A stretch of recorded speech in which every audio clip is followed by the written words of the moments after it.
D'abord, je dois dire avant d'aller loin que le Mali compte sur lui-même et pas sur quelqu'un d'autre pour pouvoir régler ce problème, même si une collaboration est nécessaire.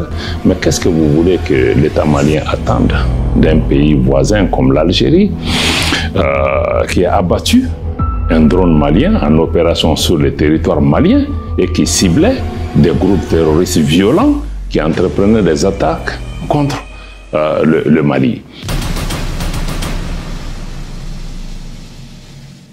Voici un discours très intéressant qu'il me fallait partager avec vous. Je pense qu'il sera essentiel de vous entendre parler à la fin de cette vidéo ou peut-être même pendant que la vidéo se déroule. Faire une pause et écrire ce que vous pensez pour ne pas oublier. Suivons. Mais aujourd'hui, ce qui est important à retenir, c'est que la sécurité des Maliens est entre les mains des Maliens. L'armée est à l'offensive, enregistre des succès. Il y a des groupes armés terroristes qui se rendent, d'autres déposent des armes, d'autres sont neutralisés, et des populations déplacées reviennent dans certaines localités. Mais ça ne veut pas dire que nous avons maîtrisé le terrorisme, qui est un phénomène global. Bon, il y a encore des menaces, des attaques ici et là, mais ce qui est certain, c'est que aujourd'hui, nous sommes en contrôle de la situation dans notre pays et cette dynamique va se poursuivre et nous travaillons aussi avec les pays de la région dans le cadre de la Confédération des États du Sahel notamment pour pouvoir enregistrer des résultats plus importants dans le cadre d'une collaboration régionale. Et donc aujourd'hui, est-ce que vous contrôlez, l'État malien contrôle 100% du territoire? L'État malien contrôle l'entièreté de son territoire national, mais ça ne veut pas dire qu'il n'y a pas d'attaque. Il y a des attaques à Washington, il y a des attaques à Paris ou autres. Personne ne pose la question, est-ce que les États-Unis contrôlent leur territoire? Donc les attaques peuvent exister, mais dire aujourd'hui que des groupes viennent prendre des localités entières qui échappent au contrôle de l'État, ceci n'existe pas, mais il y a aujourd'hui des engins explosifs improvisés qui sont déposés sur les routes. Il y a des attaques souvent contre des emprises militaires, il y a des attaques surtout contre des populations civiles et même des menaces contre les populations civiles pour collaborer. Donc c'est une situation qui peut être complexe, mais dire qu'aujourd'hui que bon, nous ne sommes pas en contrôle n'est pas du tout vrai par rapport à la situation, surtout quand on regarde le point de départ. Vous êtes d'accord avec ça? Ok, continuons. La lutte contre le terrorisme, il faut le dire, c'est une lutte de longue haleine. Et surtout si on se demande contre quel type de terrorisme nous nous battons. Nous ne nous battons pas contre seulement de jeunes gens qui sont illuminés ou qui sont perdus, mais ce sont des gens qui sont aujourd'hui instrumentalisés. Le terrorisme est devenu un instrument politique de déstabilisation et de changement de régime dans nos pays. Et ces groupes, nous le savons, sont soutenus par des puissances dans la région, par des puissances extérieures, dont l'Ukraine et d'autres qui ont ouvertement revendiqué ça. Sinon, comment on peut expliquer que ces groupes disposent aujourd'hui d'engins modernes comme des drones et autres? D'où vient cet argent dans une zone où les gens cherchent à peine à manger? Donc, on est face à un instrument politique sponsorisé et soutenu par des États et des entités étrangères. La stratégie en cours, c'est de tout faire pour montrer que ceux qui étaient là, avec lesquels nous collaborons, qui sont partis, veulent tout faire pour montrer que l'État actuel a échoué. Donc ils sont dans cette dynamique. Nous sommes conscients qu'il y aura des attaques. Nous répondrons aux attaques. Nous restons à l'offensive et nous sommes déterminés à maintenir et à poursuivre ce combat. Il y a d'autres pays aussi, en Afrique, où il y a des attaques. Donc, je pense que ça ne peut pas être l'indicateur en question. L'indicateur, c'est est-ce que nous sommes en capacité, est-ce que nous nous organisons pour maintenir ce combat? Oui, nous le faisons et nous comptons sur nous-mêmes pour pouvoir gagner ce combat. Nous comptons sur nos partenaires de l'AES pour pouvoir travailler ensemble, mais nous ne sommes pas du tout déstabilisés par ces campagnes de désinformation ou de commentaires d'incidents. Quand nos soldats sont tués, certains commentateurs sont plus contents que quand nous tuons des groupes terroristes. Donc nous comprenons qu'il y a d'autres enjeux. Ce terrorisme-là, encore une fois je le dis, il est politique. Il vise des objectifs politiques, il vise la déstabilisation, il vise à prendre le contrôle de nos pays et ceci n'est pas acceptable. Le terrorisme est un phénomène mondial. Le terrorisme naturellement dépasse la capacité de quelque État que ce soit. Aussi puissant fut-il, on a besoin de collaborer avec d'autres pour pouvoir gagner cette guerre. Mais comme on le dit dans l'avion, quand il y a des secousses, quand vous entrez dans des zones de turbulence, il faut d'abord mettre son masque avant de s'occuper de son voisin. Donc nous cherchons d'abord à régler le problème chez nous avant de pouvoir être un partenaire. Mais si vous parlez de coopération régionale, vous avez parlé de l'Algérie, qui est un pays voisin du Mali. D'abord, je dois dire avant d'aller loin que le Mali compte sur lui-même et pas sur quelqu'un d'autre pour pouvoir régler ce problème, même si une collaboration est nécessaire. Waouh! Qu'est-ce que vous en pensez? Mais qu'est-ce que vous voulez que l'État malien attende d'un pays voisin comme l'Algérie, qui a abattu un drone malien en opération sur le territoire malien et qui ciblait des groupes terroristes violents qui entreprenaient des attaques contre le Mali. Nous pensons que c'est des gestes malheureux qui n'auraient pas dû être entre les États voisins, et nous et l'Algérie devrions avoir les mêmes ennemis. Aujourd'hui, l'État du Mali dénonce la destruction de cet appareil, et au-delà, le Mali souhaite que l'Algérie puisse respecter la souveraineté du Mali avant d'envisager toute collaboration, que l'Algérie puisse cesser d'être une base arrière pour soutenir des groupes terroristes qui déstabilisent le Mali, et que l'Algérie cesse de s'ingérer dans les affaires intérieures du Mali. Et ces principes s'appliquent à tous nos voisins. À partir du moment où ces principes sont respectés et que les États voisins travaillent dans une sincérité et pas dans la duplicité, une collaboration est possible. Aujourd'hui, avec certains pays voisins, cette collaboration est possible. Mais ceux qui ont de telles postures, qui travaillent avec nous, qui ont la main dans la déstabilisation de notre pays, il n'est pas possible. Ouais. Il faut d'abord créer cette confiance, il faut des attitudes de responsables pour qu'on puisse comprendre est-ce que nous avons la même définition de cet ennemi. Voilà, je crois que ce sont peut-être ces questions qui sont nécessaires à répondre avant d'envisager cette collaboration, peut-être au cas par cas. Aujourd'hui, nous envisageons de maintenir, avec le Sénégal, il y a eu des visites, des échanges entre nos ministres de la Défense de ces pays, avec d'autres pays aussi, avec la Mauritanie aussi, il y a des discussions pour voir comment travailler à renforcer la collaboration ensemble, la Guinée. Donc, mais je pense qu'il y a des préalables à régler dans les cas des pays comme l'Algérie pour que cette menace à laquelle le Mali est confronté menace tous les pays de la région.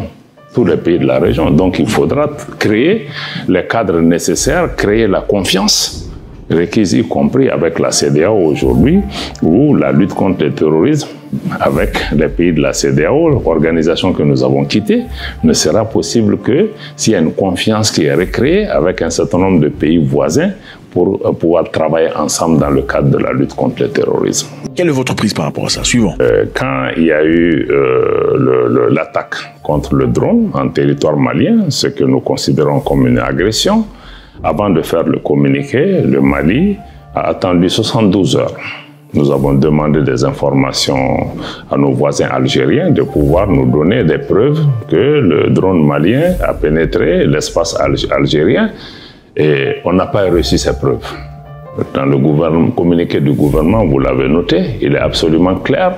Nous avons indiqué le drone, nous avons perdu le contrôle à environ 10 km de la frontière algérienne en territoire malien, et les épaves de l'aéronef ont été trouvées à 441 mètres de ce point où nous avons perdu le contrôle, donc environ 9,5 km encore de la frontière algérienne. Nous attendons de nos partenaires algériens qui puissent nous montrer des éléments de preuve, et nos services vont se rapprocher pour pouvoir clarifier cette situation. Si nous savons ce qui s'est passé, nous avons la même lecture, nous pourrons envisager ensemble les autres démarches à entreprendre pour pouvoir maintenir le dialogue entre les deux pays. Donc pour l'instant, le point de discussion est bloqué. Pour l'instant, il y a une clarification à faire. Il faut que nos services compétents se rencontrent pour pouvoir savoir ce qui s'est passé. Pour l'instant, nous savons ce qui s'est passé, mais nous n'avons pas les éléments de preuve de la partie algérienne qui doivent être fournis aux services compétents maliens. Et après analyse de cette situation, nous en tirerons les conséquences. Quel que soit ce qui s'est passé, en tant qu'État responsable, nous allons pouvoir envisager ensemble les autres étapes. Salut à tous les amis, c'est toujours avec beaucoup de plaisir. Merci infiniment d'être là. Avant de commencer, on va faire ça. Ok, on va tous faire ça, s'il vous plaît. Ça ne vous coûte rien, ça nous fait rien. On fait ça, c'est fait, d'accord. Super, on va commencer par l'Ouganda. Ensuite, on ira au Mali. Alors, l'Ouganda, c'est un pays très intéressant. Si vous n'avez jamais été, je vous encourage de le faire, vivement. Très intéressant, une population plutôt placide, amicale. C'est un endroit où les gens font la fête. La fête en Ouganda, ça ne rigole pas. C'est chacun pour soi, Dieu pour tous. C'est une fête le lundi, mardi, mercredi, jeudi, samedi, dimanche, lundi, jusqu'à 9h du matin le matin. C'est malade. Alors, en Ouganda, il y a quelque chose de très intéressant qui se passe. Mais avant de commencer, je pense qu'il est essentiel de dire. Dans la vie, quelquefois, on se retrouve dans des situations où vous avez besoin de quelqu'un. Mais le fait de savoir que vous avez besoin de lui pour avancer, sa position à votre regard commence à changer. Il commence peu à peu à prendre une position de supériorité, ou vous exigeant une certaine dépendance, même s'il n'est pas réel. Faudrait-il supplier quelqu'un qui désire partir? Vous savez, j'ai envie de partir. En fait, je dis j'ai envie de partir parce que je veux que tu m'arrêtes. Ok? Il y a ça. Et il y a j'ai envie de partir jusqu'au point où vous demandez, vous suppliez, vous sentez que la personne a vraiment envie de partir. En fait, c'est une décision faite depuis très longtemps. Ce n'est pas une décision d'aujourd'hui. Vous savez, quelqu'un de l'intelligent me disait, si quelqu'un dans ta vie sort de ta porte, ok, et va en colère, c'est-à-dire qu'il y a une forte chance qu'elle revienne. Si une personne quitte ta vie ou quitte ta maison, quitte ton milieu, quitte ta présence en colère, et ferme cette histoire, et parte, il y a de fortes chances qu'elle revienne.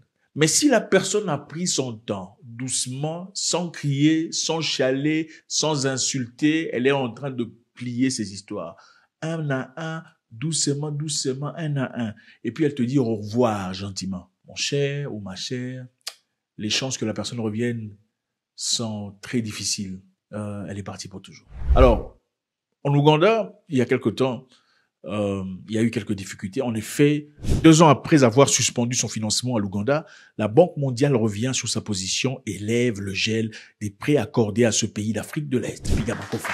Pigama Kofi, ailleurs. Pigama Kofi, c'est simplement dire clap your hands. Swahili, la langue la plus parlée en Afrique. C'est la plus belle langue. Okay. Voilà tous ces pays qui parlent Swahili. Il y a l'Ouganda, le Rwanda, le Burundi, le Kenya, la Tanzanie, une partie de la RDC, une partie de la Mozambique et tout ça. C'est une très belle langue. Je pense que c'est une belle opportunité de l'apprendre. Ce gel avait initialement été imposé en 2023 suite à une promulgation par l'Ouganda d'une loi les plus sévères au monde. Cette loi prévoit la peine de mort pour certains actes suscitant une condamnation internationale et incitant la Banque mondiale à suspendre des nouveaux prêts au pays. En effet, c'était ça. Qu'est-ce qui s'était passé? L'Ouganda avait remarqué qu'il y avait flux des papas. En fait, ils venaient de partout. Soudainement, vous savez, c'est un pays où il y a des gens qui vivent en difficulté, il y a des gens qui sont pauvres, comme dans beaucoup de pays africains. Et ceux qui avaient de l'argent, en tout cas, venaient dans le pays, donnaient de l'argent, proposaient des opportunités à certaines personnes, pas très informées, généralement des enfants, et faisaient ces pratiques avec eux. Alors, qu'est-ce que le gouvernement a décidé? Le gouvernement a dit, si vous voulez faire vos histoires de papa, faites-les en cachette. Ok, pas en public. Faites-les en cachette entre vous dans votre chambre, faites-les chez vous là-bas dans les coins. Mais ne partez pas créer des clubs des papa.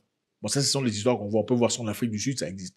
Là-bas, c'est légal. En Afrique du Sud, c'est légalisé, c'est constitutionnel. Même les papas peuvent se marier là-bas. Donc, si tu oses là-bas, on te racle, on va te faire papa, on fait toi aussi dans les cachots. Alors, en Ouganda, on a dit, ne faites pas des clubs. Ne faut pas aller promulguer cette histoire. Il faut pas aller propager ces idées. Ne parlez pas recruter d'autres personnes. Ne le faites pas. Si vous le faites, vous serez emprisonné. Et si dans quelconque situation, vous vous retrouviez contaminé et que vous transfériez votre contamination, vous savez de quoi je parle, à une tierce personne, on va à travers papa, on te... Une femme de la Banque mondiale m'a appelé et je lui ai dit exactement ce que je vous dis. J'ai dit, je vais signer la loi parce que, pour les 3 raisons que je vous ai exposées. Le simple fait d'être, non, nous ne pouvons pas vous criminaliser. Être et essayer de recruter, nous vous punissons par l'emprisonnement. Violer, nous vous tuons. C'était ça la loi. Et à partir de là, il y a eu condamnation globale, les gens ont crié. surtout les États-Unis d'Amérique, qui généralement désirent apprendre à tout le monde comment vivre leur vie et quel genre de loi de société on doit choisir.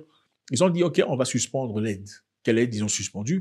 Ils ont commencé par PEPFAR. PEPFAR, pour ceux qui ne connaissent pas, c'est un programme qui permet aux États-Unis d'Amérique d'aider beaucoup de pays de tiers-monde, y compris des pays africains, où il y a beaucoup de VI.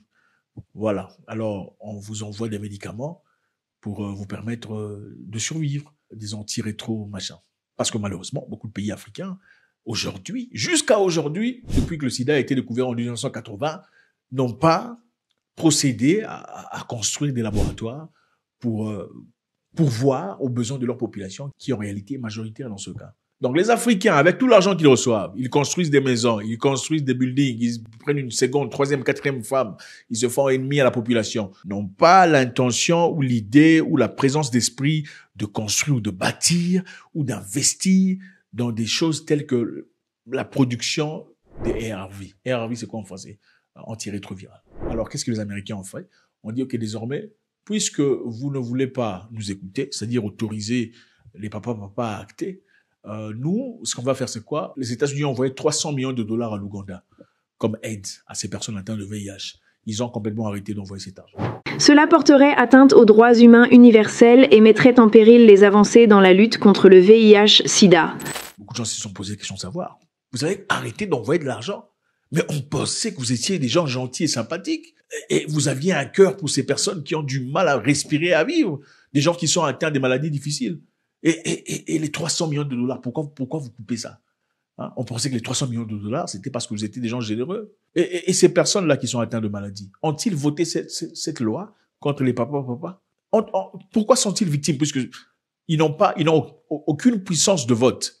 Ce n'est pas eux qui ont voté cela. Comment ça se fait que c'est eux qui subissent les conséquences directement? C'est injuste. Alors, en mettant la pression ainsi, le gouvernement ougandais a dit, écoutez, parce qu'on espérait que le président de la République dise non, écoutez, il faut arrêter ça, machin, histoire. Parce que le Ghana a aussi essayé, hein. Le Ghana a voulu aussi mettre la pression en disant, on veut qu'on signe une loi qui condamne la pratique des papas. Permettez-moi de profiter de cette occasion, Monsieur le Président, pour rendre hommage à Monsieur le Président, qui a été un pilier et un défenseur inébranlable de ce projet de loi. Sans Monsieur le Président, ce projet de loi aurait très probablement été abandonné. Monsieur le Président est resté ferme et a veillé à ce que ce projet de loi arrive jusqu'ici.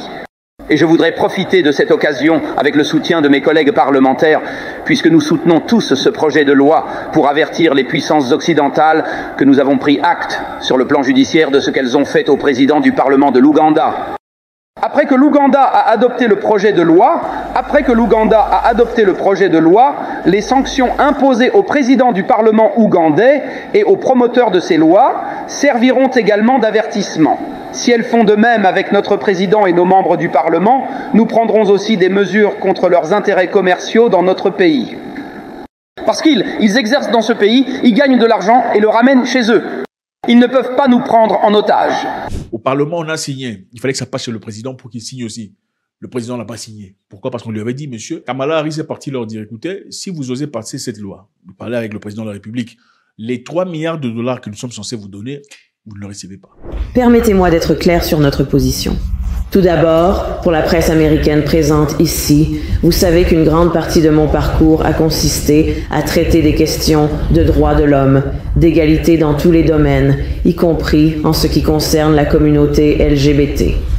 Et je ressens très fortement l'importance de soutenir la liberté et de soutenir et défendre l'égalité entre tous les individus et que toutes les personnes soient traitées de manière égale.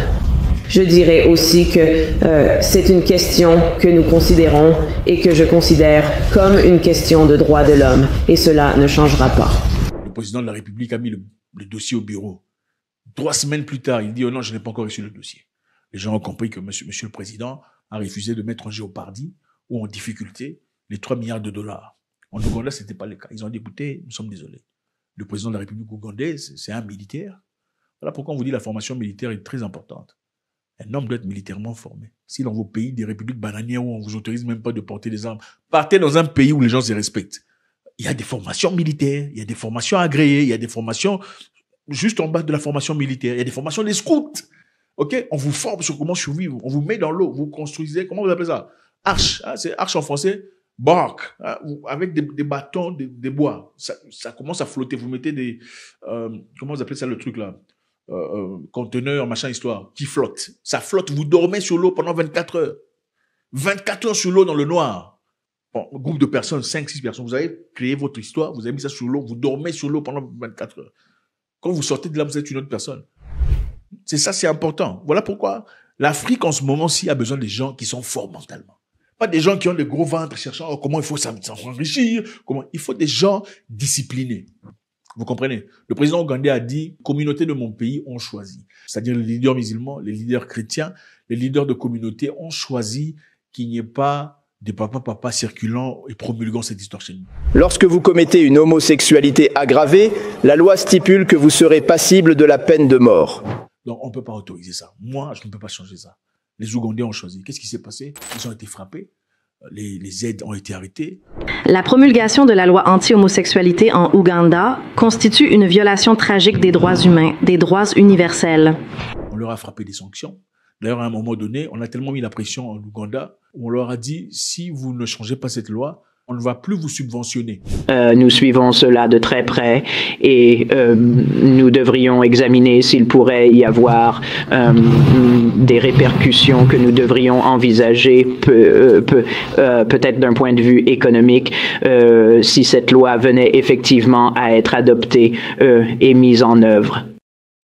Et ce serait vraiment regrettable parce que une grande partie de l'aide économique que nous apportons à l'Ouganda concerne l'aide à la santé. C'est-à-dire le World Bank ou le AMF ne donnera plus de prêts à l'Ouganda. Qu'est-ce qui s'est passé? L'Ouganda a dit, écoutez, allez vous faire voir. Le même jour, le président ougandais a pris l'avion pour partir en Russie pour aller voir Vladimir Poutine. C'était au début de la guerre. Il a dit, bon, puisque vous faites ça, moi, je vais vous montrer. Je prends la derrière, je vais en Russie. Il est parti en Russie.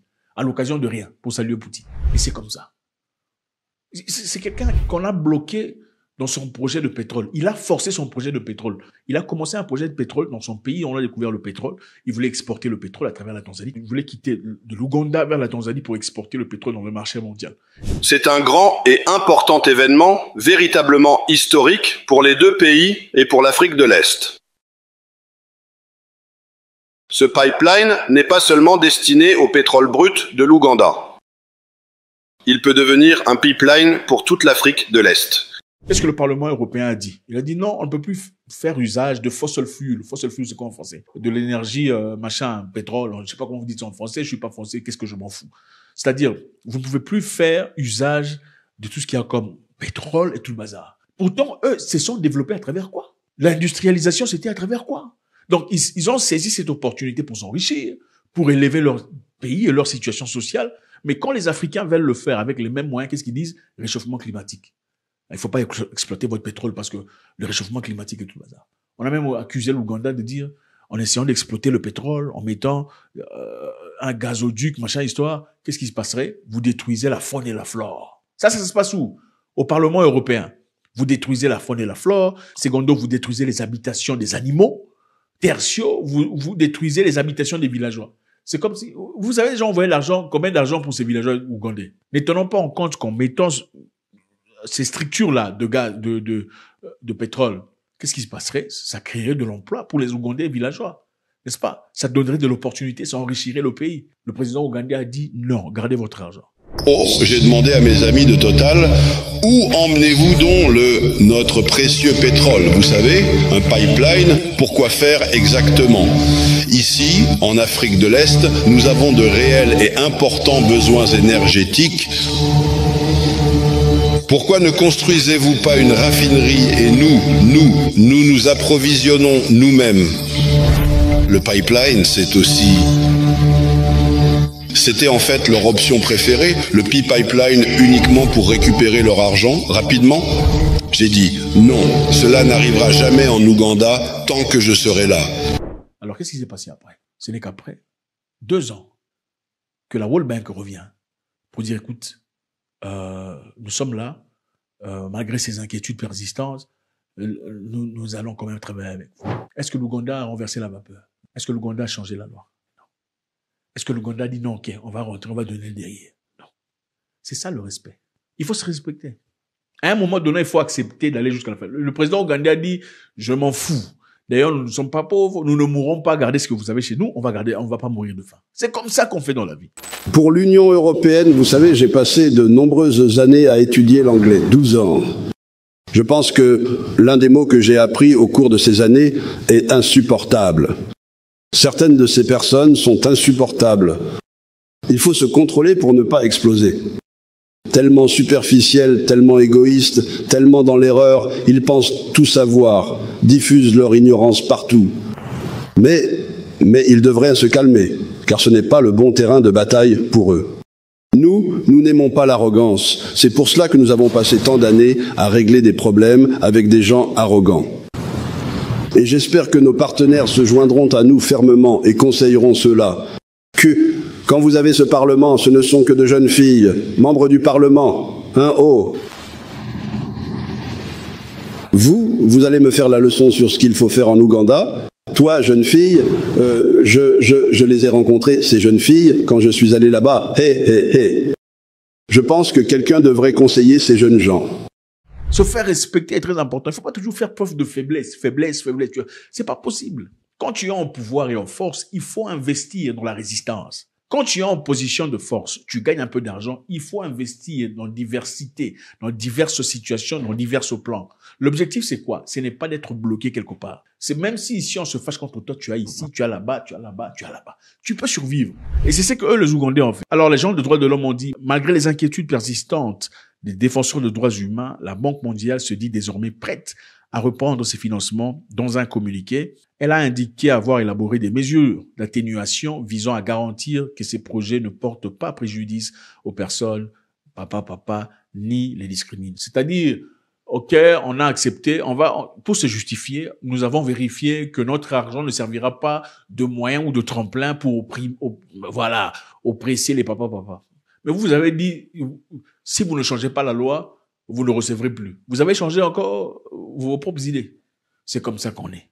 Un homme doit être fort. Et pour des raisons valides, il faut être fort jusqu'à la mort. Et ça, beaucoup de personnes ne savent pas comment faire. C'est seulement remuer les fesses. C'est ça. Maintenant, on va au Mali. Voilà le Mali sur la carte. Beau peuple, des gens nobles que je respecte. Au Mali, les Wagner annoncent leur départ, déclarant que leur mission de soutien à l'armée malienne contre les insurgés djihadistes est accomplie. Donc Wagner dit, au revoir, nous quittons, nous ne serons plus là, notre mission est accomplie. Ils l'ont fait dans une communiqué et ont affirmé avoir stabilisé le pays, détruit les infrastructures terroristes et formé les forces locales. Wagner dit avoir accompli leur mission. Ils étaient là pour un moment, pour quelque temps. C'était pour, évidemment, déstabiliser les infrastructures terroristes, chose qu'ils ont fait, former les forces locales. Ils disent avoir fait ça et affirment avoir stabilisé le pays sur le plan militaire. Est-ce vrai ou pas? Nous savons qu'à un moment donné, ils ont traversé un moment particulièrement difficile avec l'attaque au nord, où plusieurs sont tombés, y compris beaucoup de Maliens.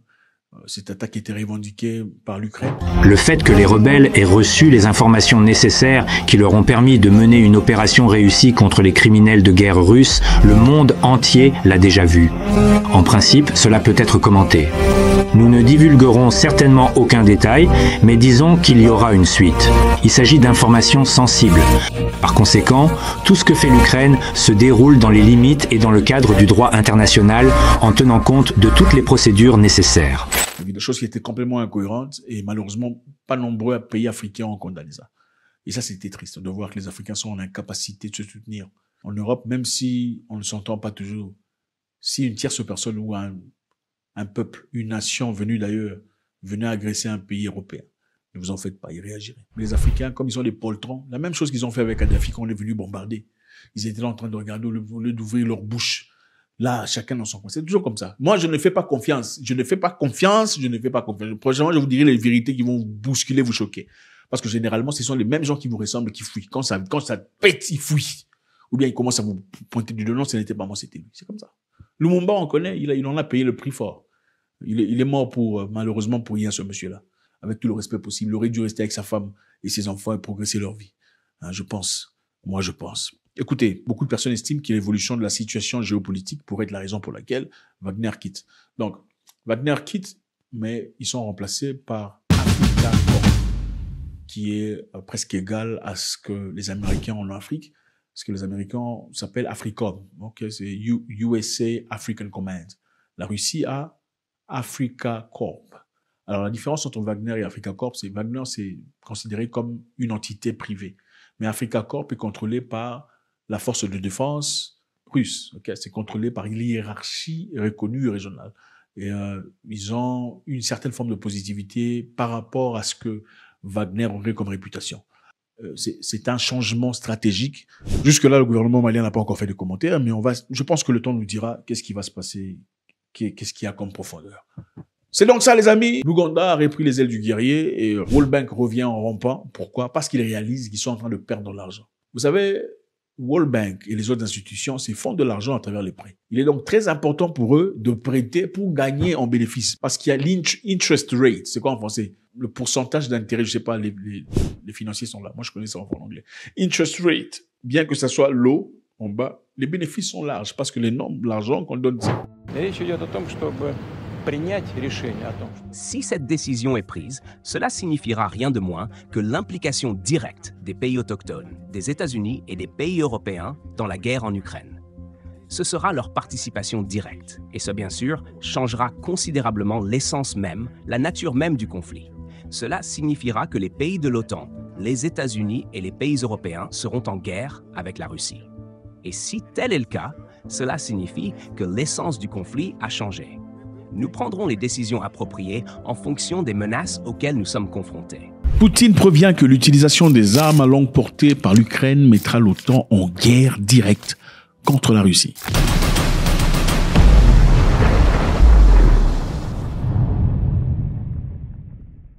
Salut les amis, merci de faire cet arrêt en force. Chez nous, encore une fois, c'est toujours avec beaucoup de plaisir. YouTube nous dit que beaucoup parmi vous regardez les vidéos, mais vous n'êtes malheureusement pas abonnés. Je vous suggère, s'il vous plaît, de cliquer sur le bouton, vous abonner afin que nous puissions pousser cette plateforme de l'avant. Il est important que nous ayons notre perspective. Pourquoi? Parce que le mainstream media nous raconte des bobards. Il faudrait que l'on sache, que l'on comprenne, que l'on compare et que l'on déballe ce qui est important pour nous en tant qu'Africains. On y va. Poutine prévient que l'utilisation des armes à longue portée par l'Ukraine mettra l'OTAN en guerre contre la Russie. Évidemment, Zelensky de l'Ukraine a exhorté ses alliés de lever les restrictions depuis un temps, tenues de sorte à ce qu'ils ne frappent pas à l'intérieur du territoire russe. Et Zelensky en pleure. Il veut que les choses changent. Nous voulions vraiment utiliser cette arme et simplement attaquer ces avions sur les bases militaires, pas les civils, l'infrastructure, uniquement les bases militaires. La guerre en Ukraine ou l'opération spéciale par les Russes en Ukraine a fait couler beaucoup d'encre jusque-là. La demande de Poutine fait peur. Évidemment, un pays tel que la Russie qui dit vouloir bombarder leur... Enfin, ils n'ont pas dit qu'ils allaient bombarder, mais ils ont dit qu'il y aura une réponse appropriée si jamais les États-Unis et le reste du monde permettaient à l'Ukraine de frapper à l'intérieur de l'Ukraine. Je vous rappelle ici que quelques pays ont déjà autorisé à l'Ukraine de frapper la Russie, moyennant leurs armes, mais seulement dans le territoire ukrainien. Alors comment on explique aux Ukrainiens qu'il va falloir protéger ces villes et au fond tout ce qu'on voit en ce moment autour de Kharkiv, si on leur dit vous n'avez pas le droit d'atteindre le point d'où sont tirés les missiles? En fait, on leur dit on vous livre des armes mais vous ne pouvez pas vous défendre. Donc nous on reste exactement dans le même cadre. On pense qu'on doit leur permettre de neutraliser les sites militaires d'où sont tirés les missiles et au fond les sites militaires depuis lesquels l'Ukraine est agressée. Mais on ne doit pas permettre de toucher d'autres cibles en Russie et évidemment des capacités civiles ou d'autres cibles militaires. Les Ukrainiens veulent avoir l'autorisation des Britanniques d'utiliser des Storm Shadow, missiles à longue portée, pour frapper à l'intérieur de Moscou et à d'autres parts de la Russie. Pourquoi ils veulent faire ça? Parce qu'ils estiment que les bases aériennes, les bases militaires, les dépôts militaires russes qui permettent des frappes sur l'Ukraine doivent être impérativement touchés. Et si cela est fait, ceci réduirait drastiquement le pouvoir russe sur le plan militaire. Évidemment, c'est comme si on disait que quelqu'un te coupe la main. Est-ce que vous pensez que les Russes accepteraient cela? Point d'interrogation.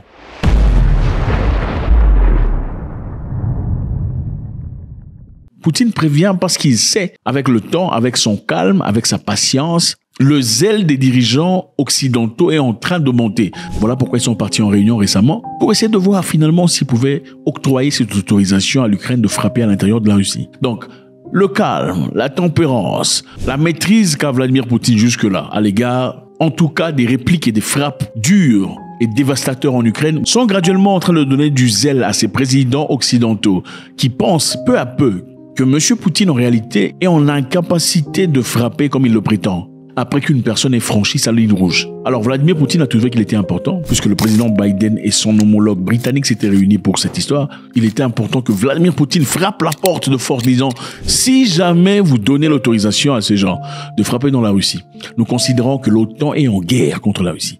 Ça ne sera plus Zelensky, ça sera un état de guerre générale. » Écoutez, tout le monde a peur de la guerre. Personne ne veut d'une troisième guerre mondiale. C'est évident. Même les Anglais, les Américains, vous sentez qu'ils ont un peu froid. Mais Justin Trudeau du Canada, ce monsieur très controversé, a des choses à dire. On va essayer de suivre ce qu'il dit. Il affirme que l'Ukraine devrait avoir l'autorisation directe de frapper profondément à l'intérieur de la Russie.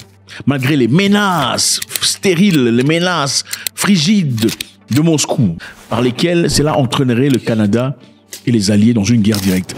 Donc monsieur Poutine est en train de bluffer, d'après Justin Trudeau. Suivant. Vladimir Putin says Russia will be at war with NATO if Ukraine uses long-range missiles deep into Russia. How far into Russia do you think Ukraine should be able to strike? Vladimir Putin is striking regularly in the heart of Ukraine. He's sending missiles and bombs at hospitals. Monsieur dit que Poutine est en train de frapper à l'intérieur, dans le cœur même de l'Ukraine. Et si lui, Poutine, peut se permettre de le faire, pourquoi nous, on ne peut pas le faire en retour? Suivant. At daycare centers, at families and communities across Ukraine, and it was his choice. His choice. C'était le choix de Poutine. C'est lui qui a choisi. C'est lui qui a commencé cette histoire. Et c'est très facile de le terminer.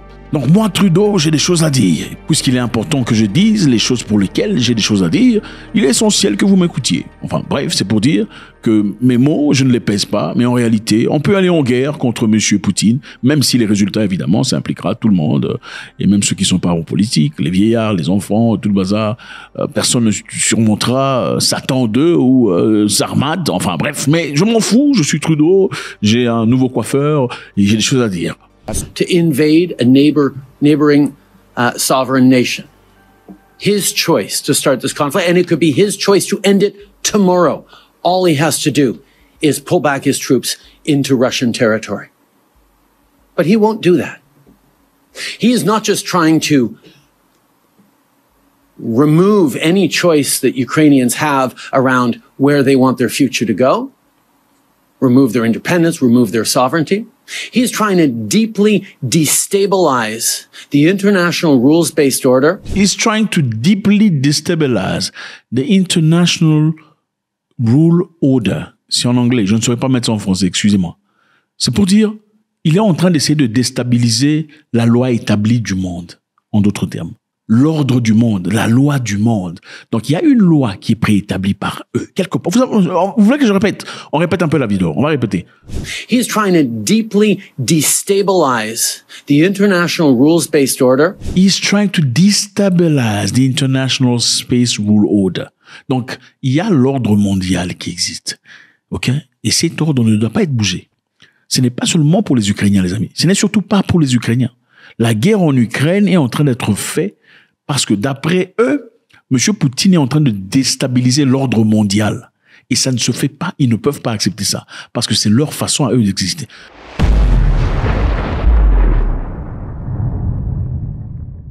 L'ordre mondial, c'est un peu comme ce qu'on vous a fait faire la dernière fois.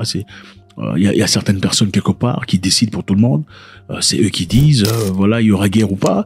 C'est eux qui disent s'il faut vendre des armes ou pas. C'est eux qui disent s'il faut vous faire va. Ah oui, tout ça là, c'est eux, hein, c'est l'ordre mondial qui décidait. Hein. Quand en France, on a commencé à vous dire, vous vous souvenez, il fallait avoir des papiers, être V pour aller manger, être V pour aller au cinéma, être V pour marcher dans les rues. Sinon, il faut montrer un papier montrant que vous avez été testé à quelque chose. C'est l'ordre mondial qui a établi cela. L'ordre mondial a aussi établi un système selon lequel il fallait avoir un papier international, passeport international, enfin, lettre de santé internationale pour prendre l'avion. Vous vous en souvenez? C'est ça l'ordre mondial. L'ordre mondial, c'est établir une société où il n'y a pas d'argent, une société cashless, une société où tout est géré et dirigé par un point central. C'est ça l'ordre mondial. L'ordre mondial, c'est dire que vous ne serez propriétaire de rien, mais vous serez heureux. Tout ce dont vous avez besoin, vous allez aller louer. C'est ça l'ordre mondial qu'on veut établir quelque part. Mais il y a quelqu'un qui dérange. Il y a quelqu'un quelque part qui dérange l'ordre mondial. Et on ne peut en aucun cas perdre la guerre contre cette personne qui dérange l'ordre mondial.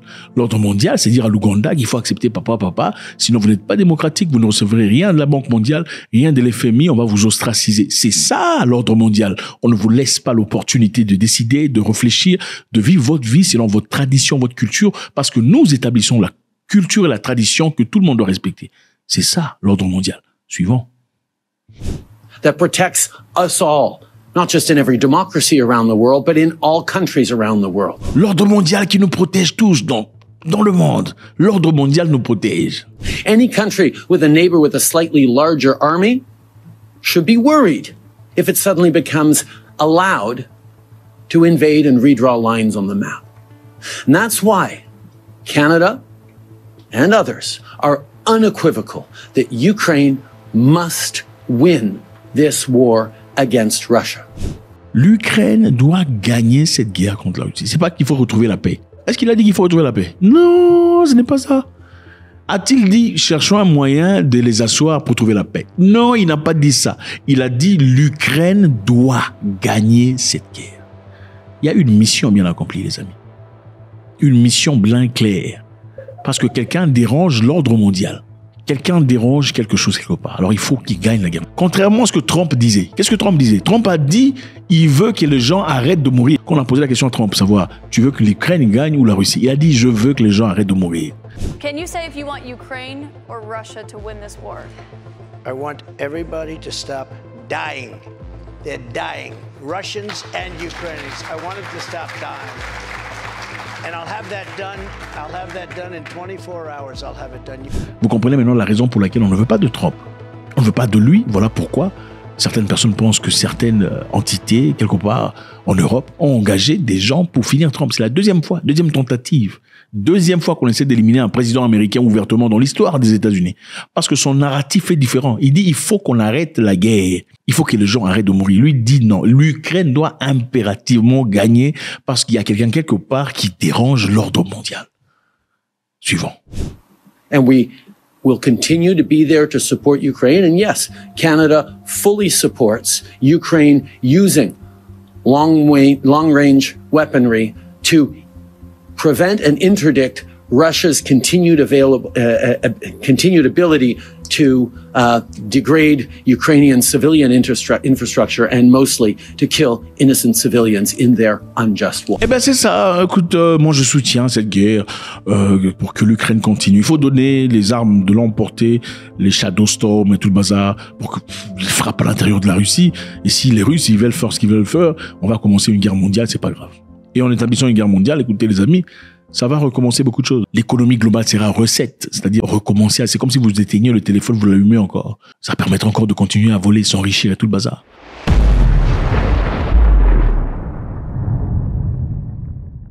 Justin Trudeau est le président canadien, ou peu importe, comment vous voulez dire ça. Pendant l'époque de machin histoire, les gens ont souffert au Canada. Beaucoup de gens ont été arrêtés, contrairement à beaucoup d'autres pays ailleurs dans le monde. Au Canada, beaucoup ont été arrêtés, jetés en tôle parce qu'ils ont refusé de prendre le vin. Et c'était sous l'appréciation de Trudeau. C'est lui qui a influencé cette histoire. Beaucoup de personnes sont parties dans les rues pour dire, ça fait quand même 10 ans. Donc, il faut au moins 10 ans de recherche pour trouver un V contre l'histoire là. Comment ça se fait que à cette occasion, vous aviez déjà quelque chose quelque part pour nous protéger? Ça n'a aucun sens. Nous ne pouvons pas accepter dans nos corps, des choses qui n'ont pas encore été testées. Parce qu'en réalité, quand on prend 10 ans, c'est pour tester l'effectivité, l'efficacité, les capacités et même les symptômes négatifs. Enfin, tout ça, comment ça se fait? Nous n'accepterons pas. Voilà pourquoi les trackers, les conducteurs de camions, beaucoup de gens conservateurs canadiens sont sortis dans les rues pour réclamer leurs droits. Qu'est-ce que Trudeau a encore fait? Il a ordonné les institutions financières de bloquer l'argent des gens. C'est-à-dire, Stripe était bloqué, PayPal était bloqué, les comptes bancaires des gens ont été bloqués pour pas qu'ils continuent à manifester. Ça, c'est toucher le droit privé, le droit le plus élémentaire, le droit le plus profond d'un humain. Lui empêcher d'avoir accès à son propre argent pour lequel il a bossé dur. C'est en ce moment-là que ceux qui avaient des dollars canadiens en papier, qui ont pu acheter à manger. Ceux qui n'en avaient pas en papier faisaient usage de téléphone. Vous qui aimez les téléphones, la technologie, ceux-là étaient incapables de faire quoi que ce soit. Parce que Trudeau faisait application de l'ordre mondial qui a été attribué et donné par quelqu'un qui n'est même pas président, qui n'est même pas médecin, on ne le mettra pas. Vous connaissez de qui on parle. C'est lui qui a dit, si vous ne faites pas machin, le monde ne redeviendra pas ce que vous en souvenez. Il fait partie de ce clan-là. Il fait partie du clan du monsieur, le vieux monsieur allemand là, qui fait des réunions et invite des présidents et des chefs. Et les présidents le respectent. On ne sait pas qui il est, mais il a un programme obscur que personne ne comprend. Lui, il fait partie de cette école-là. Et c'est ça l'ordre mondial. Ok? Monsieur Poutine dérange l'ordre mondial. Faites-moi savoir ce que vous en pensez. C'est toujours avec beaucoup de plaisir. Votre contribution, écrivez ce que vous pensez. C'est toujours avec un grand plaisir. God bless.